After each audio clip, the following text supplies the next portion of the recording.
Welcome back to some new Malicious Compliance stories, where people complied to the letter, but not the spirit of a request. I hope you had a great day.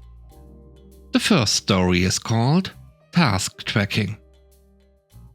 I had a performance review on July 1st, and my boss told me that I have a hard time keeping track of tasks. It's really not my fault, since the company is too cheap to invest in a task management solution. We literally have to go off massive email chains. When you have 30 people CC'd in an email with 25 of them not knowing the difference between reply and reply all, you end up with a lot of stuff getting lost in the mix. My boss told me that I needed to start keeping track of everything. Everything, you say? Every phone call, every email, every bit of communication for every task, with timestamps. Because apparently I am very forgetful and don't get anything done.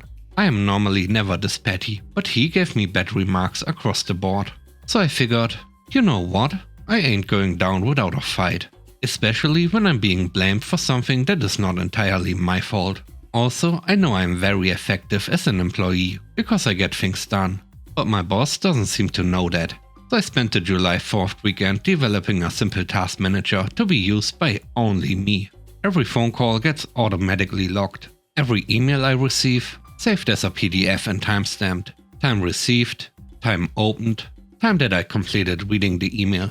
Got a package you are sending me? I am logging that too. Time the driver delivered it, time I brought it into the house, time I opened the package, time I threw out the packaging. I don't care if it takes me an extra hour each day. I am logging. So today he emails me saying, "This has got to be the 4th or 5th time I've asked you to do so and so task. It was my time to shine." Of course, I sent him everything with a timestamp, etc. Boss. In regards to the task in question, I have received the following communication. Phone call received from boss's phone asking me to complete this task. Task sent for review. Confirm task pending review with your assistant. Emailed the boss's email reminding him that the task was pending review. Email received from boss's email asking me to do it, as this is the 4th or 5th time asking me to complete this task. Confirmed with boss's assistant that the task was still pending review. Confirmed with boss's assistant that the task was never reviewed by boss. Re-forwarded email to boss, reminding him that the task was pending review. You asked me once and it was completed within the hour. If you asked me about this task 4 to 5 times, I would have told you 3 to 4 times that it was already pending review, because it was completed the first time you asked. Asking me to keep a record of everything was a great idea, because now I know that I am not the problem here. I haven't heard back from him since. The next story is called 1,000 Words. My workplace has a mandatory 2-day orientation for new hires. When I was brought on, there was a bunch of scheduling issues and the days changed several times. I got confused and only attended one of the days, as I didn't realize it was a 2-day event. About a month after getting hired, I get an email from HR. Our records indicate you were not present for the first day of mandatory employee orientation.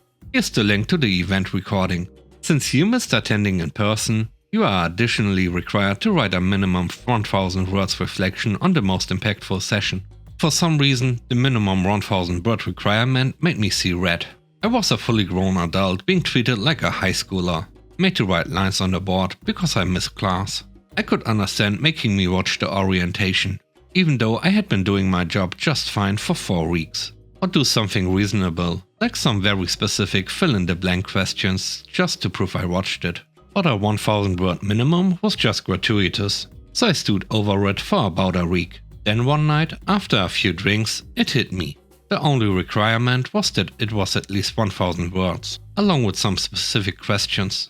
I reread the email and confirmed. They did not give any instructions on a maximum length, nor any instructions on formatting or content beyond those questions. I cracked open my laptop, found the longest presentation from the orientation, and got to work. I set about essentially writing a line-by-line transcript of a 50-minute presentation. I rambled for pages about anything from the signing of the Declaration of Independence to my favorite childhood camping trip. By the end of it, my magnum opus sprawled for an impressive 12 pages. I answered each of the required questions with a single sentence and buried them randomly throughout my pages of unhinged ranting. I then set the font size to 8, single-spaced it, and changed the font. To ensure that HR could not just change it back to a readable font or reliably use search to find the questions, I also printed it, scanned it, and sent it as an image file. The next morning, I get an angry email from HR. Good morning.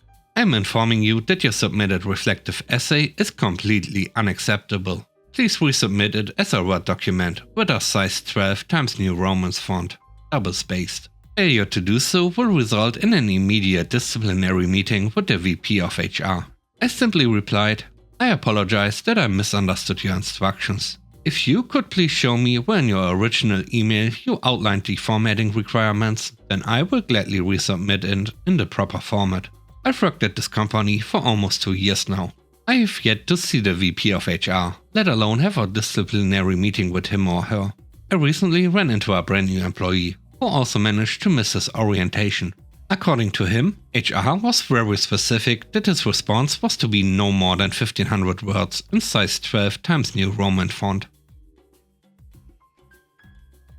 The third story is called Building Paperwork. I was working on a project at work. It was a huge 300-unit luxury apartment building, and I wasn't quite sure how to draw it. I asked my boss Dominic to help me, and he said, just put it on the back burner and I'll help you with it. I said okay. 2 weeks later, I got called into the office by the big manager Cassie, and Dominic was in the office with her. She asked me why this project wasn't done yet. I told her I needed help with it, and that Dominic had said that he would help me with it. Dominic said he didn't remember me asking for help when I clearly asked for help 2 weeks prior. I got really upset and had to go to the bathroom and cry about it for a little while. Dominic lied to cover himself, and I was angry. The next day, I got an email from Cassie, and she instructed me to get with either Dominic or my supervisor Sam for help on this project. I wasn't going to go to Dominic after what he did, so I decided to go to Sam. No one in management likes Sam, because he's very smart, a little weird and kind of antisocial, but I like him and I get along with him. When I approached Sam and asked him for help on the building, he said, just give me the paperwork and I'll take care of it. I told him I would meet him at the building with the paperwork to discuss the sketch and the building attributes. I met him at the building we discussed, gave him the paperwork, and I left to do other work. The next week I was approached by Dominic, asking if I had the paperwork done yet for this apartment project. I very surely told him that Sam had the paperwork. Dominic asked me why he had the paperwork. I told him that Cassie had emailed me and told me to get with either him or Sam to complete the building, and that's exactly what I did. I also told Dominic that Sam instructed me to give him the paperwork, and as my supervisor, I did it. I'm not going to defy a supervisor, right? He said okay with an incredulous look on his face, turned around and left. I knew he was going to Cassie's office, and sure enough, I got an email from her. I told her as per her email instructions I met with Sam in the field and got some help.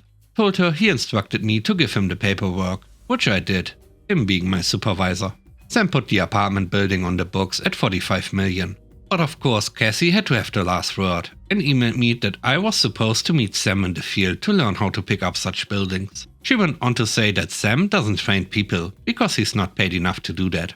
When I told her that he met me at the apartment and was training me, the look on her face was priceless. So now it has been my life's mission to be as big a pain to management as possible and to beat them to death with their own rules.